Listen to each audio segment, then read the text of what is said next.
Alrighty, so thank you to everyone that took to Twitter and replied to my request to give me some questions for this Q&A video. If you want to participate in future Q&A videos, you can always follow me on Twitter, which you should do.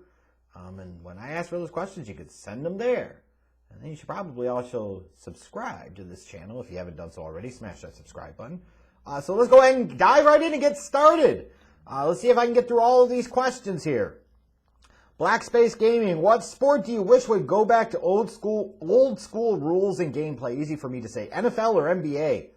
NBA, but I don't think it's just rules and gameplay. I think one of the biggest problems with the NBA today is there's little reason to be emotionally invested in anything. Players, teams, rivalries. I think it's the lack of emotional investment that we have that really, really hurts the sport and the quality of the product. Like, it's all the super team crap, the people jumping ship every year or two. Like, part of the nature of the beast, and we'll never really go back from it, but if there was something I could change, that would be it. Because I think that, as much as the lameness of everybody just wanting to jack up a bunch of threes and no defense being playing and no balance in the game, no dominant big men that play in the post primarily, etc. Like, all those things matter, but I think it's the lack of emotional connection and emotional investment because we don't have rivalries. We don't. We don't have those Knicks Bulls, Pistons Celtics, Pistons Bulls. You know what I mean? Like, we don't have that. Like, we don't even have Lakers Kings at this point.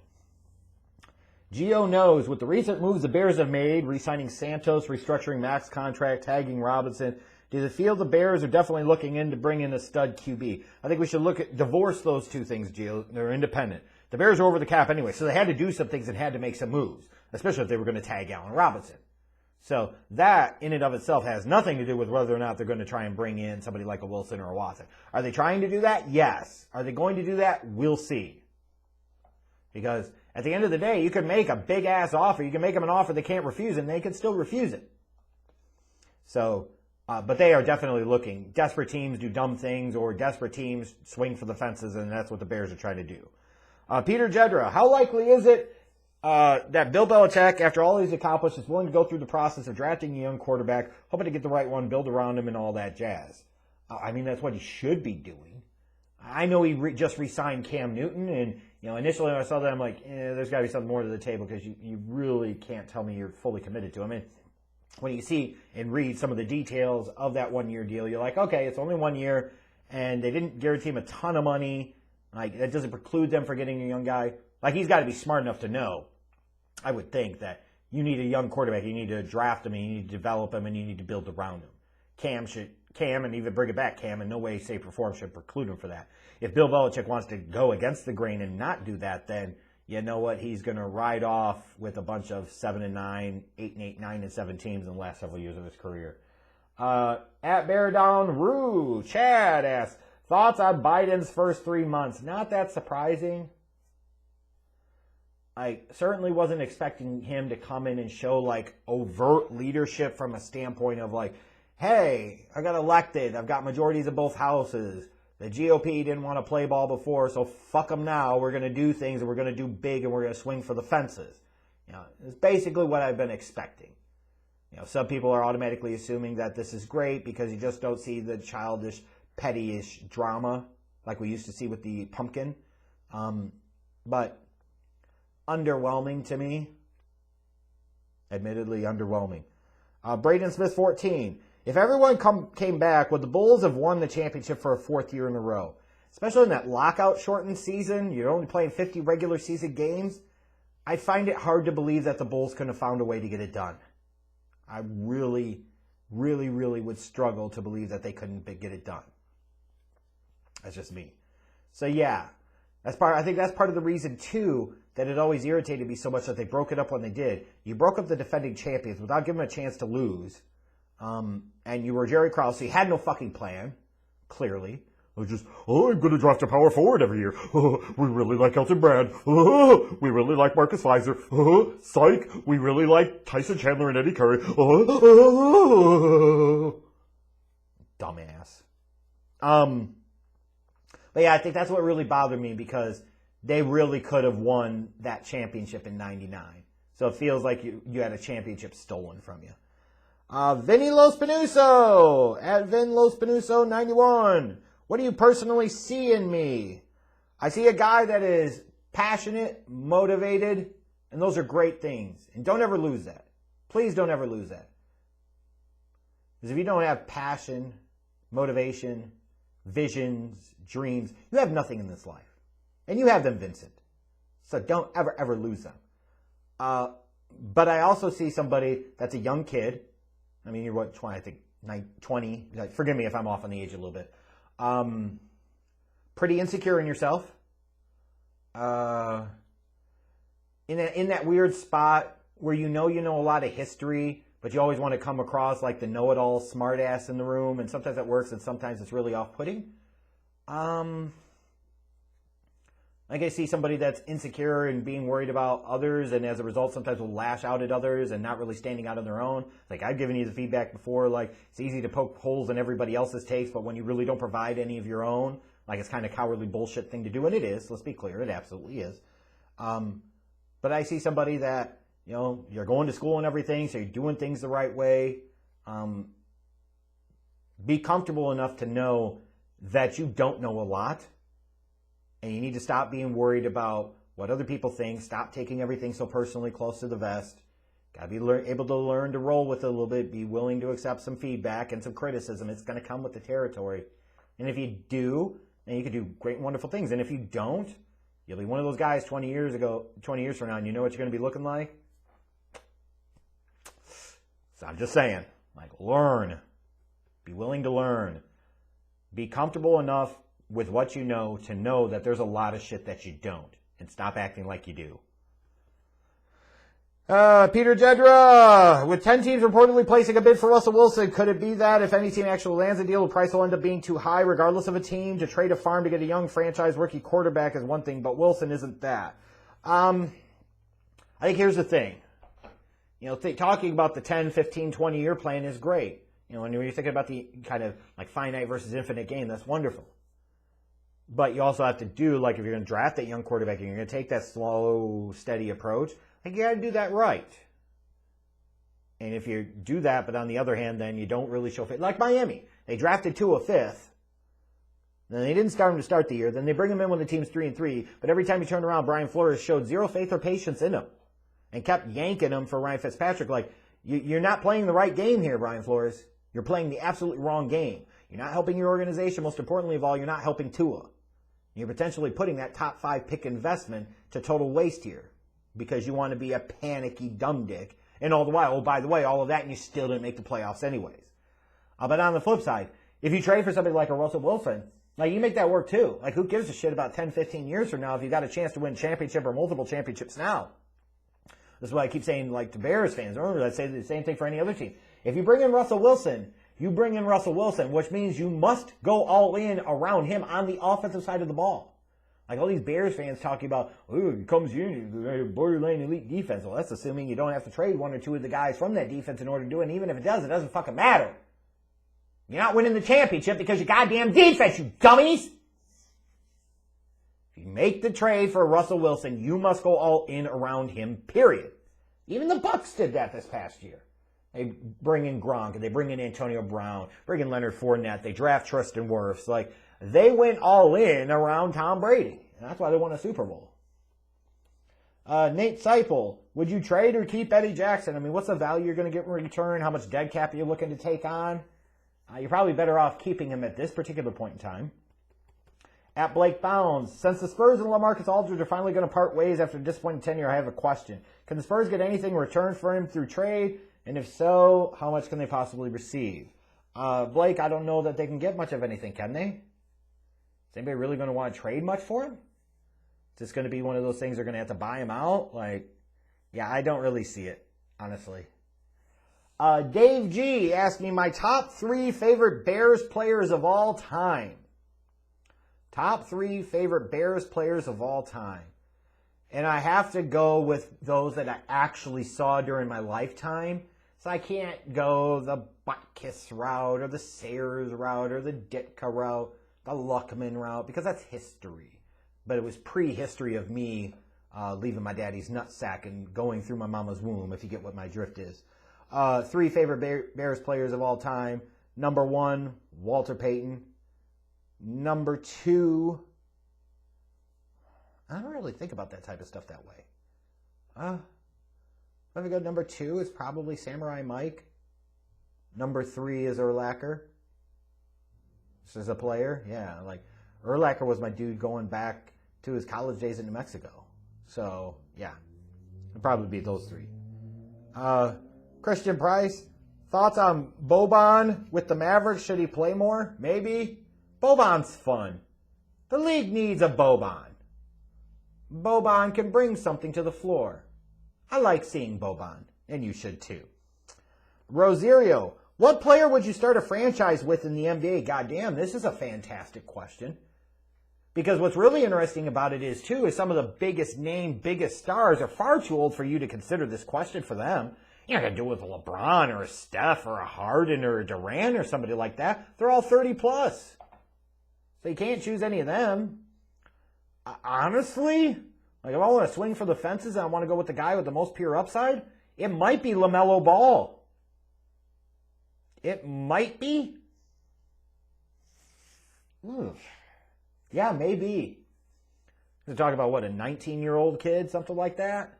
He's already flashed some big-time upside, playing that position, that size, that versatility of game.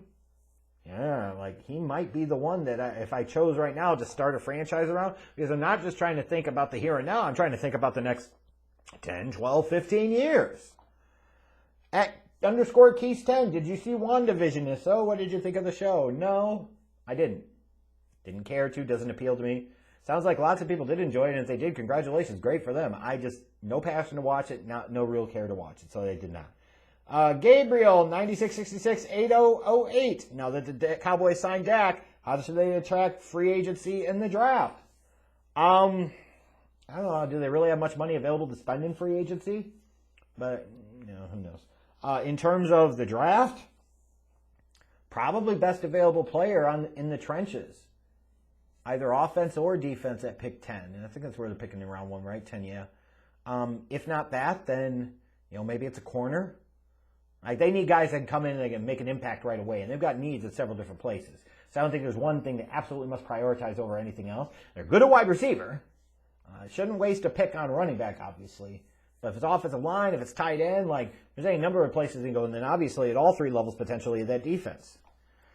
Spencer Carpin, when can we expect the prospect scouting report videos to start rolling out? I've actually started doing my deeper dive with the quarterbacks, like watching. What I'm trying to do, though, is I'm not just trying to watch, like, Trevor Lawrence and then do a video on him, and then I got to come back and change what I said, because if I sit there and say, hey, he's not my quarterback 1, which, to be clear, he's probably not going to be, but then I said, hey, I think he's QB2, but then as I watch other guys, I'm like, oh, shit, all of a sudden I think Trevor Lawrence is QB3, QB4, QB5, or worse in this draft.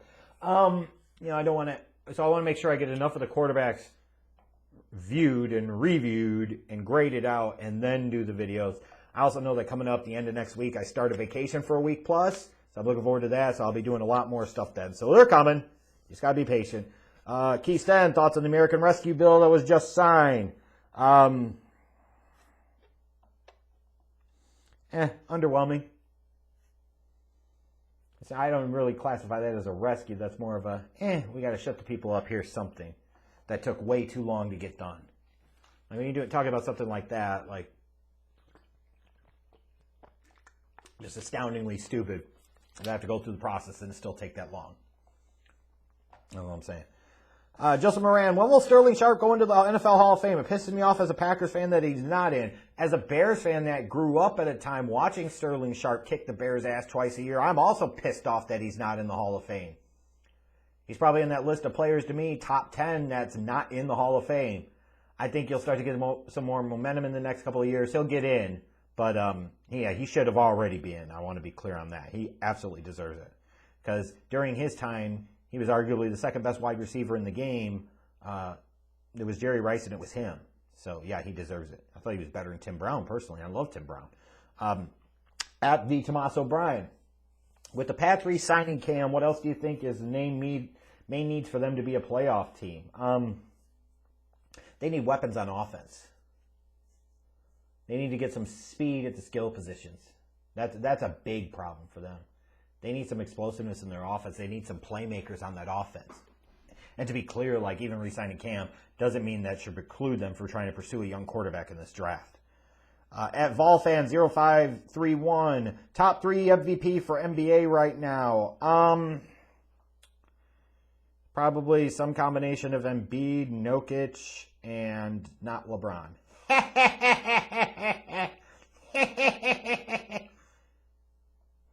Being a smart ass. It comes down to Jokic and Embiid right now, doesn't it? Like, is there anybody else really? Really? Like, is there anybody from the Jazz? Like, do you think Donovan Mitchell's really worthy of MVP consideration with their record? Maybe, but I don't think so. All right, Joseph Moran, your thoughts on the Brooklyn Nets signing Blake Griffin? That's an example of you're all in. It's not costing you shit to really bring him in. You might as well see what the hell you got. Like, they've already got Durant, Kyrie, Harden. Like, you get a guy like Blake Griffin, who's been an all-star in the league. Like, yeah, like, it makes sense to bring him in. At Z Visions, Jaguars potential next season. Potential is there to make a big turnaround, but a lot of questions like, are they going to draft Trevor Lawrence? If so, is he the right guy to take? Then, if they do take a quarterback at 1, which we assume they will, and then they take Trevor Lawrence, how do you build around him?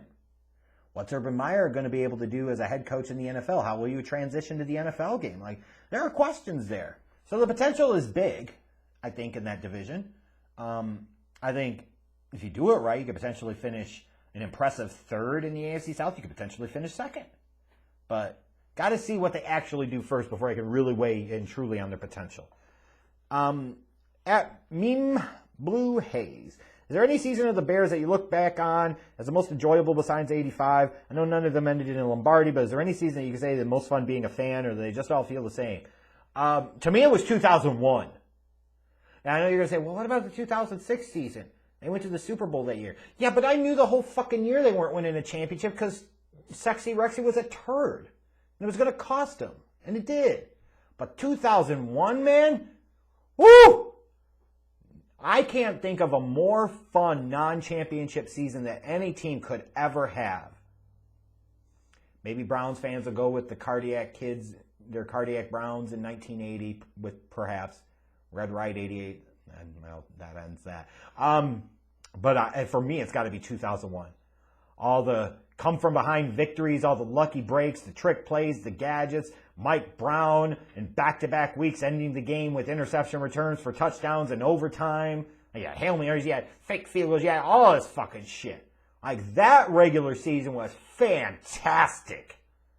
That is easily, from a season standpoint, the most fun that I've had.